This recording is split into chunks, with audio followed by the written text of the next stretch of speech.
¿Cómo está Tesania Velázquez Castro, docente del Departamento de Psicología de la Pontificia Universidad Católica? Buenos días.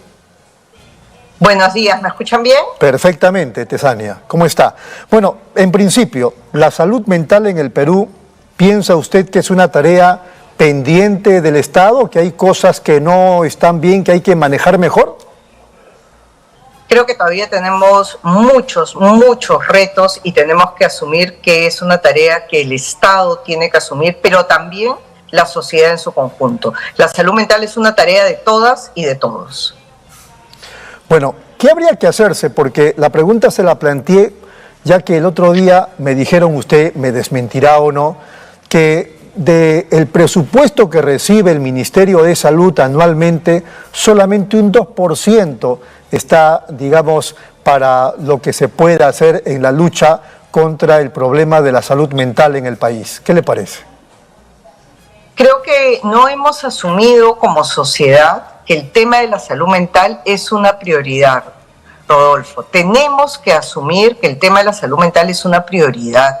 Y obviamente un 2% no es nada frente a otros países en la región que tienen un 5% o hasta un 8%.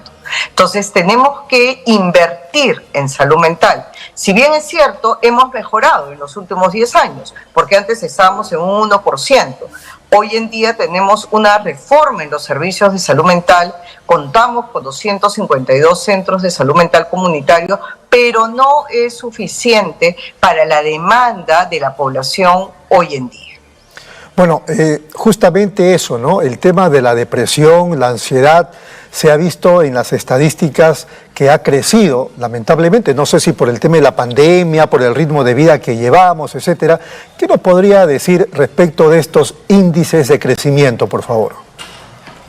Creo que aquí es fundamental reconocer que ya desde antes de la pandemia había una evidencia previa en problemas de salud mental. Pero lo que ha sucedido el 2020, el 2021 y hasta el 2022 ha sido una crisis global y una crisis particularmente en nuestro país.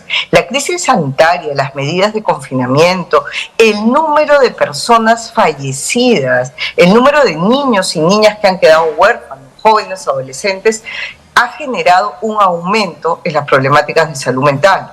Por supuesto, la pandemia ha sido un evento que ha aumentado la prevalencia, principalmente mujeres, jóvenes y adultos mayores. Es en estos grupos y en aquellas personas que están en situación de vulnerabilidad con enfermedades crónicas, donde los indicadores de ansiedad y depresión han aumentado producto de la pandemia. Y creo que acá es fundamental mirar con detenimiento a estos grupos. ¿Qué pasó con las mujeres en la pandemia?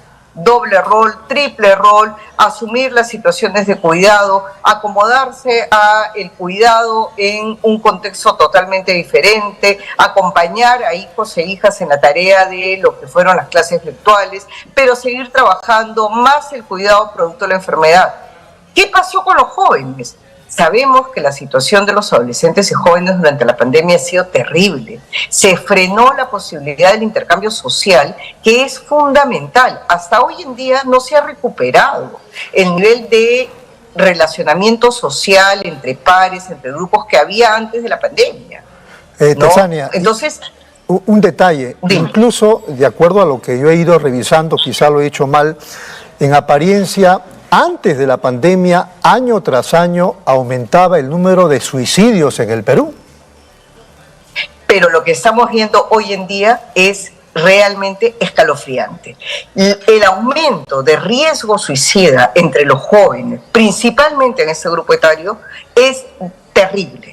Ha aumentado la ideación suicida, es decir, el pensamiento de quitarse la vida, ha aumentado el riesgo, ha aumentado el intento y han aumentado los casos de suicidio.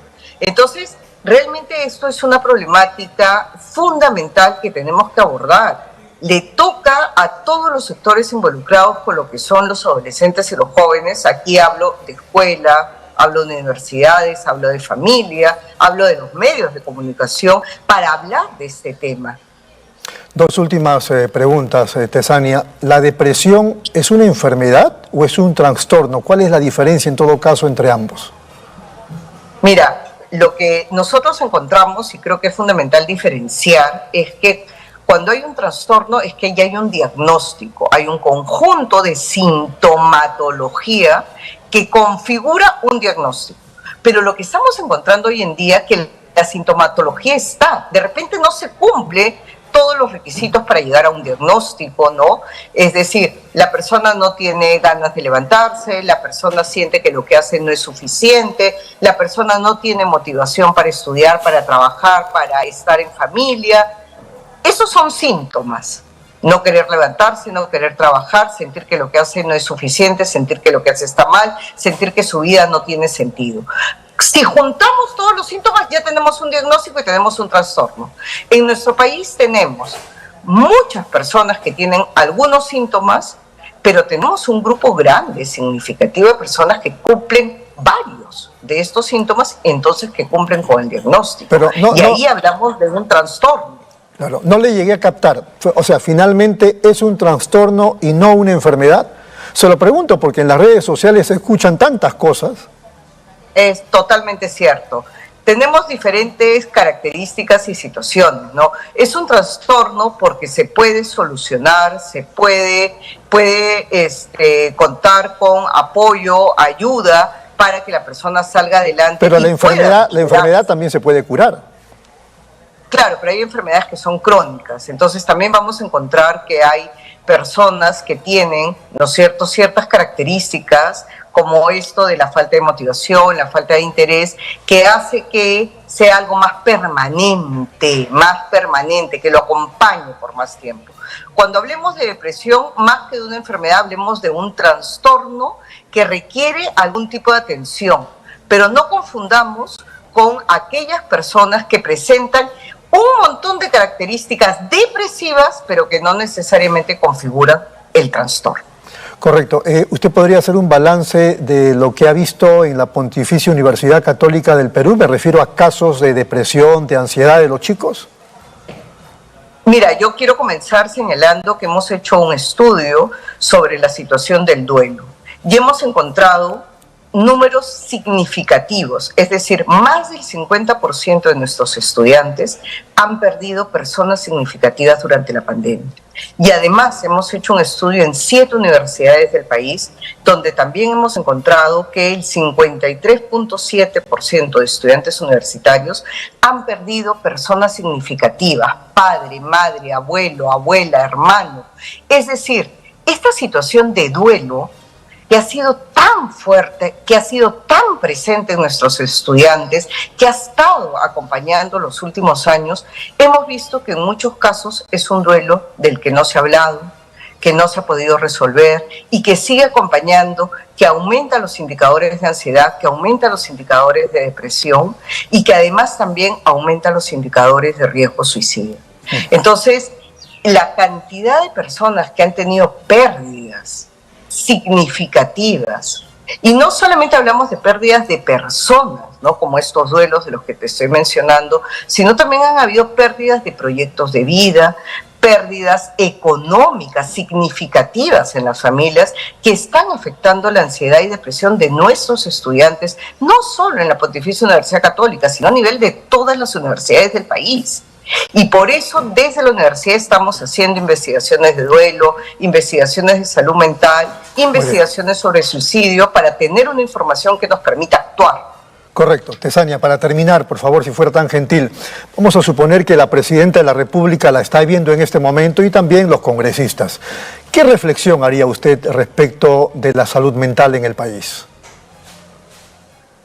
Creo que es sumamente importante reconocer que la salud mental está muy asociada a todas las condiciones sociales, políticas y económicas. En un país donde vivimos una crisis económica, social y política permanente, van a aumentar los indicadores de salud mental. Y el Estado y quienes tienen ahorita a cargo el gobierno de nuestro país tienen que asumir una postura muy clara para promover el bienestar y la salud mental. Mayor inversión, mayores recursos, mayor preocupación por el tema, aumentar los servicios de salud mental y principalmente desestigmatizar ¿no es cierto?, a aquellas personas que están presentando un diagnóstico o que requieren de algún tipo de tratamiento más especializado. Muy bien, Tesania, ha sido muy amable, muchas gracias, muy gentil. A ustedes, muchas gracias. Ha sido Tesania Velázquez Castro, docente del Departamento de Psicología de la Pontificia Universidad Católica del Perú.